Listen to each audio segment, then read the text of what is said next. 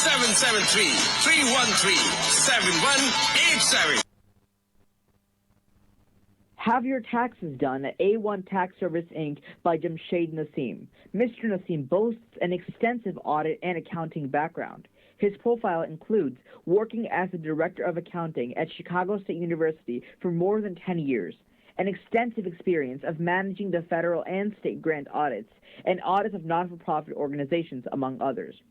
While working contractually for the Illinois Office of the Auditor General, Mr. Nasim worked on the audits of several universities and state agencies. Services offered include audit representation to the IRS, Department of Revenue, and the City of Chicago, incorporating businesses, payroll services, individual and corporate tax returns, and bookkeeping services, among others. For more information or to schedule an appointment, contact Jamshed Nasim at 773-680-9571. Again, 773-680-9571.